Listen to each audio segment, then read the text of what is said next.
तवज्जो फनकार की जानिब मसनूई शराब का नशा, वायर पर फनकार का कंट्रोल।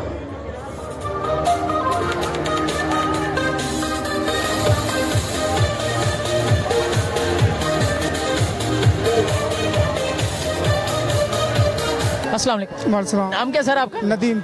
नदीम भाई, तार के ऊपर चल रहे थे, रस्सी थी, तार थी? तार के ऊपर चल रहे थे जी। ये कोट भी बाद में पहना है जी। पानी भी पिया है? पानी भी पिया। हाथ में स्टिक भी थी? जी। कैसे? बस वो स्टिक भी थी, शराब भी दिया क्यों नाल में, तो कोट भी पहना हुआ है, इस वजह से अंदाज है अपना, इस वजह से।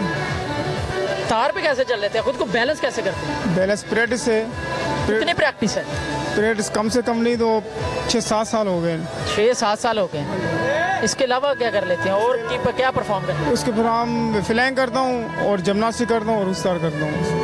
यानी कि यहाँ पर जितने भी हमने फनकार देखे हैं वो हर फन मोला है, कोई भी फनकार ऐसा नहीं है जो सिर्फ एक खेल परफॉर्म करे। जी जी, जो भी आ जाता है जो नंबर कर लेते हैं, कोई मसला नहीं है। अच्छा, फर्ज करें 3 खेल आपको आते हैं जी, इसके अलावा भी सीखते हैं मजीद भी? हाँ, इसके अलावा भी कर सकते हैं, कोई मसला नहीं हो जो करना। क्या कर सकते हैं वो?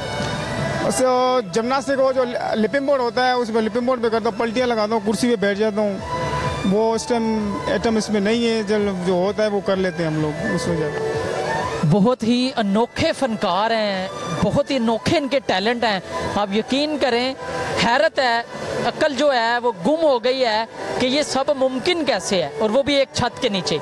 ये तमाम आपको धूम इंटरनेशनल सर्कस के अंदर देखने को मिल रहा है, सिर्फ सब रंग की स्क्रीन पे। बहुत शुक्रिया नदीम भाई।